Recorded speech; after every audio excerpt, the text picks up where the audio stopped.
of students that were close to him, and so they were friends of our family.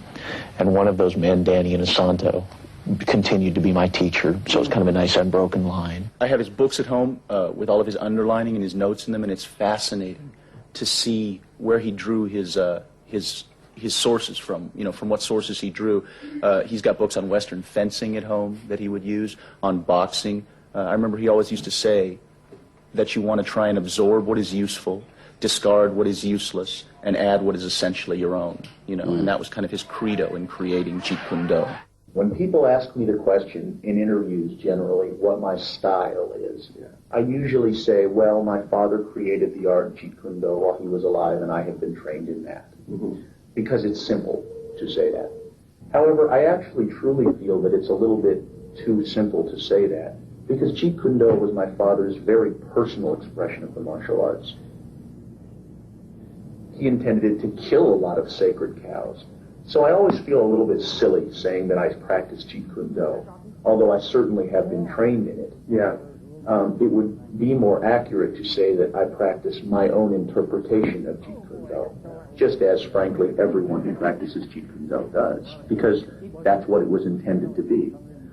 Danny, my Sifu, always talks about teaching Jeet Kune Do concepts. In other words, teaching someone the concepts, a certain way of thinking behind the martial arts, as opposed to teaching them techniques. To me, that kind of illustrates the difference between giving someone a fish and teaching them how to fish. You know that old story, right? You can teach someone a certain block, and then they have that block. Or you can teach someone the concept that lies behind such a block, and then you have given them an entire area of thinking that they can grow and evolve in themselves. They can say, I see, so if that's the concept, then you could probably also do this, right? Yeah.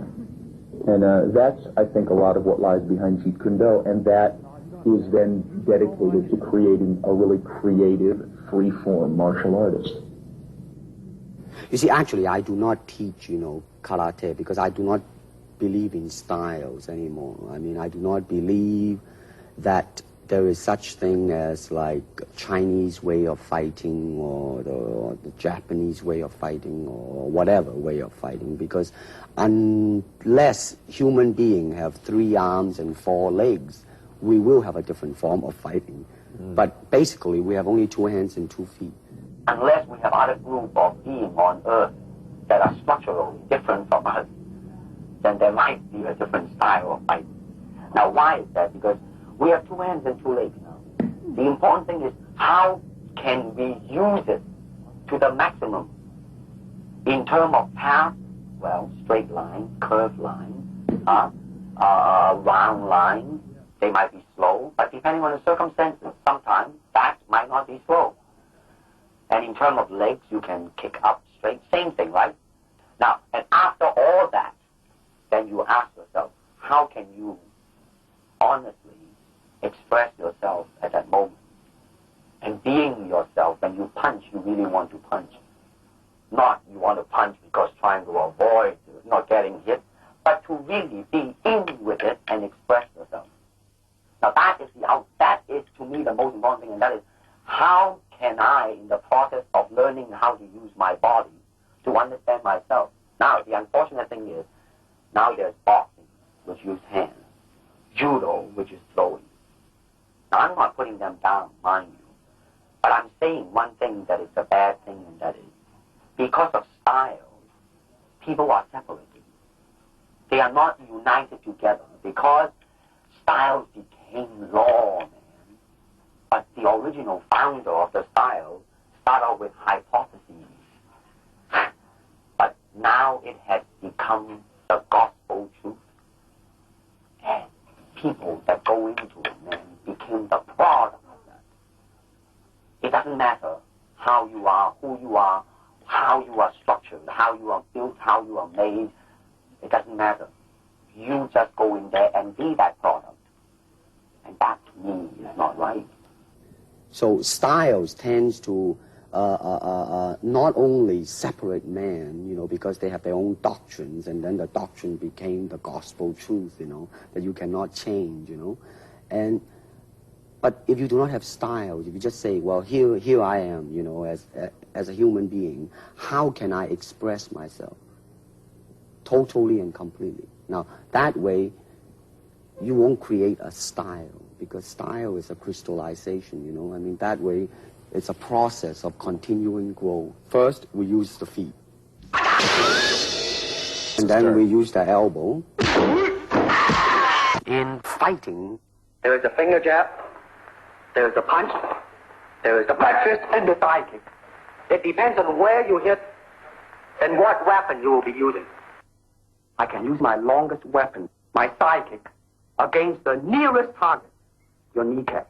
This can be compared to your left jab in boxing, except it's much more damaging. You name it, man. You use it all.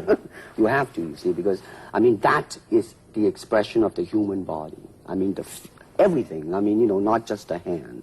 And when you're talking about combat, well, I mean, if it is a sport, now you're talking about something else. You have regulations, you have rules. But when you're talking about fighting as it is, no rules.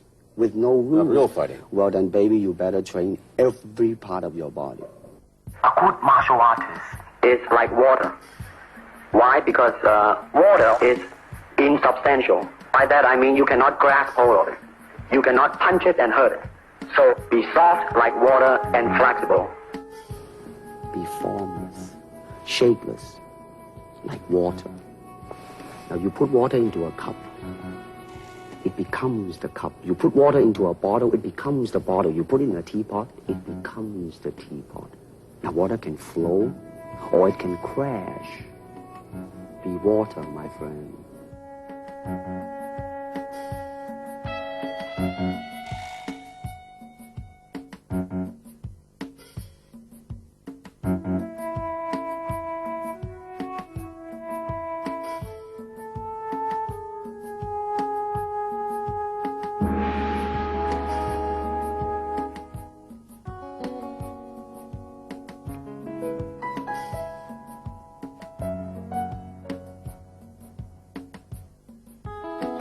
How can I maintain lightning speed without sacrificing tremendous punching power? I believe I found the cause of my ignorance. You'll see a Jeet Kune Do punch is very scientific and practical, especially in street situations. Okay, I'm going to start off with the basics. Normally we were taught in the right lead, but I like to go with the left and right lead, so I'm going to demonstrate in the right lead. Okay. Now when the punch comes, you parry it across like this, and as you do so, you strike. Okay, slow motion. 1, see, 2. You can do it together, or you can do it separate. You could catch and then go, or parry and then go, or do it together. When you do it together, you're going to hit it. I'm going to give you the side view over here. Slow motion. 1. That's slipping on the outside, slipping on the outside. We do a lot of drills. As I said, we incorporate from many different systems. Okay, so the first basic is to slip and hit. Again, a slow motion. Slip and hit. Okay, slip and hit, slip and hit. Now, as they punch, I'm going to slip inside and hit. Slow motion, slip, inside and hit. Slip, inside and hit. Now you can do it together, or you can parry slightly ahead of your cross that comes this way, or you slip and hit on the opposite side like that. Okay? Okay, that's your basics. Okay. Let me illustrate this slowly. As the focus glove comes out from your trainer, I want you to slip, cross, hook, cross. Slow again. Parry, cross, hook, cross. These are the basic drills that we were taught to follow up. They can be found in Western boxing. They can be found in Filipino boxing. This one here, when you slip, you cross, you hook, you cross. However, you can slip first, and then hook, then cross, then hook. Again, slip, hook, cross, hook. We can also, when they jab, parry this hand, cross it here. When they move back, you cross, you hook, you cross. Again, slip, cross, cross, hook, cross. Again, slip, cross, hook, cross. Last time. Slip, okay, cross, hook, cross. Okay, that's your basics. That was just an arm movement. Watch now. You see? There was only arm and shoulders. Shoulder was kind of tense too. No, definitely, it's a tense. Later on, you will, check the different. Now,